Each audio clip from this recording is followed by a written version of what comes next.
Hi friends, welcome to Chennai food. இன்னைக்கு நாம உடைத்து ஊற்றிய முட்டை தொக்கு எப்படி செய்யறதுன்னு பார்க்க போறோம். வாங்க பார்க்கலாம்.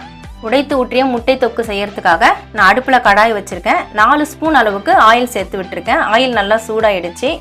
1/2 ஸ்பூன் சோம்பு எண்ணெயில சேர்த்து விட்டுறலாம். எண்ணெயில சேர்த்து விட்ட சோம்பு இப்ப நல்லா பொரிஞ்சிருச்சு. நான் 2 பெரிய வெங்காயத்தை பொடியா நறுக்கி எடுத்துர்க்கேன். முட்டை தொக்குக்கு பொடியா நறுக்கி எடுத்தா தான் நல்லா இருக்கும். நீங்களும் இதே மாதிரி நறுக்கி எடுத்துக்கோங்க. இந்த வெங்காயத்தை எண்ணெயில சேர்த்துட்டு நல்லா வதக்கிக்கலாம். வெங்காயம் சேர்த்து விட்டு இப்போ ஓரளவுக்கு நல்லா வதங்கிடுச்சு. நான் ஒரு பச்சை மிளகாயை 2ஆ கீறி வச்சிருக்கேன். கொஞ்சம் கருவேப்பிலை எடுத்து வச்சிருக்கேன். அதையும் இதில் சேர்த்து விட்டுட்டு நல்லா வதக்கிக்கலாம். சேர்த்து விட்ட பச்சை மிளகாய், கருவேப்பிலை, வெங்காயம் எல்லாமே நல்லா வதங்கிடுச்சு. நான் 3 தக்காளியும் மீடியம் சைஸ் தக்காளியை அரைச்சி எடுத்திருக்கேன். அதையும் இதில் சேர்த்து விட்டுக்கலாம். முட்டை தொக்குக்கு தக்காளி அரைச்சி ஊற்றினா தான் நல்லா இருக்கும். அதுக்காக தான் நான் அரைச்சி எடுத்திருக்கேன். இதை சேர்த்து விட்டு நல்லா வதக்கிக்கலாம். தக்காளி இப்போ நல்லா வதங்கிடுச்சு. அதுலேருந்து எண்ணெயெல்லாம் நல்லா பிரிஞ்சு வருது பாருங்கள். இந்த அளவுக்கு வதக்கிக்கோங்க.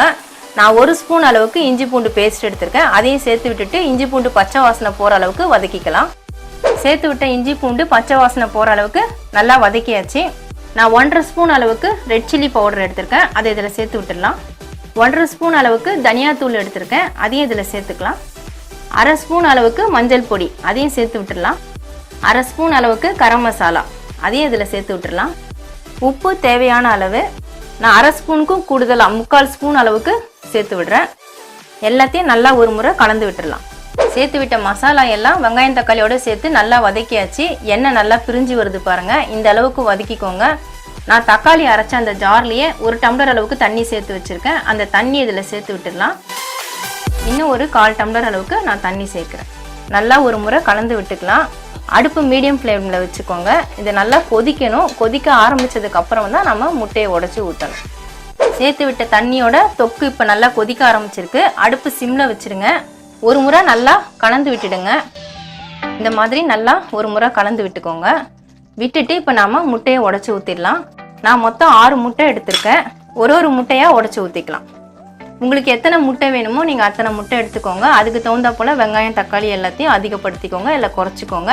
அது உங்களுடைய விருப்பம்தான். இப்போ முட்டை ஒன்று நான் உடச்சி ஊற்ற போகிறேன். இந்த மாதிரி தட்டிக்கோங்க.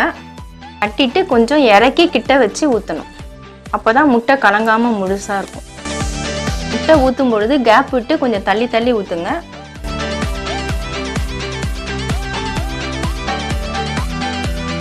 நான் எடுத்த 6 முட்டையும் உடச்சி ஊற்றிட்டேன் பாருங்கள். நல்லா கேப் விட்டு இதே மாதிரி ஊற்றிக்கோங்க. அடுப்பு சிம்லேயே தான் இருக்கணும். இப்போ தட்டு போட்டு மூடி போட்டு விட்டுடலாம். ஒரு 5 நிமிஷம் முட்டை வேகிறதுக்காக நம்ம மூடி போட்டு விடுறோம். முட்டை தொக்கு மூடி போட்டு விட்டு 5 நிமிஷம் ஆயிடுச்சு. முட்டை வெந்துச்சான்னு பார்ப்போம். முட்டை எல்லாமே ஒரு சைடு நல்லாவே வெந்திருக்குது. இப்போ பொறுமையாக நம்ம திருப்பி விட்டுடலாம். ஒரு முட்டையாக திருப்பி விட்டுக்கணும். பாருங்கள், இந்த மாதிரி எடுத்துட்டு இந்த மாதிரி திருப்பி விட்டுக்கலாம். திருப்பி விடும்பொழுது இந்த மாதிரி தொக்கோடு தான் இருக்கும். பொறுமையாக திருப்பி விட்டுக்கோங்க, முட்டை உடையாமல். இதே மாதிரி எல்லா முட்டையும் நம்ம திருப்பி விட்டுடலாம். நான் சேர்த்து விட்ட 6 முட்டையும் திருப்பி விட்டுட்டேன். மறுபடியும் ஒரு நிமிஷம் நம்ம மூடி போட்டு விட்டுடலாம். அடுப்பு சிம்லேயே தான் இருக்கணும். முட்டை தொக்கு மூடி போட்டு விட்டு 1 நிமிஷம் ஆயிடுச்சு. இப்போ நம்ம மூடியை திறந்துடலாம். பாருங்கள், திருப்பி விட்ட முட்டைலாம் நல்லாவே வெந்துருச்சு. அந்த பக்கம் வேகிறதுக்காக தான் நான் திருப்பி விட்டேன். உங்களுக்கு ஆஃப் பாயிலாக இருந்தால் பரவாயில்லன்னா நீங்கள் திருப்பாமல் அப்படியே கூட சாப்பிட்டுக்கலாம். முட்டைலாம் நல்லா முழுசாக வந்திருக்கு பாருங்கள். நம்ம உடச்சி ஊற்றின 6 முட்டையும் நல்லா முழுசாக வந்திருக்கு. முட்டையை திருப்பும் பொழுது பொறுமையாக திருப்புங்க, அப்போ தான் உடையாமல் வரும். 6 முட்டையை நான் திருப்பி விட்டுட்டேன். முட்டை தொக்கு ரெடி ஆகிடுச்சு. கடைசியாக கொஞ்சம் கொத்தமல்லி தழையை தூவி விட்டுட்டு நம்ம அடுப்பை ஆஃப் பண்ணிடலாம். ரொம்ப ஈஸியாக செய்யக்கூடிய ரெசிபி தான். நீங்களும் இதே மாதிரி முட்டை தொக்கு செஞ்சு பாருங்கள். இந்த முட்டை தொக்கு சாப்பாட்டுக்கு ரொம்ப டேஸ்ட்டாக இருக்கும். தோசைக்கு சப்பாத்திக்கு கூட சைட் டிஷ்ஷாக வச்சு சாப்பிட்லாம். நீங்களும் ட்ரை பண்ணி பாருங்கள். முட்டை தொக்கு ரெடி ஆகிடுச்சு. நான் அடுப்பு ஆஃப் பண்ணிடுறேன்.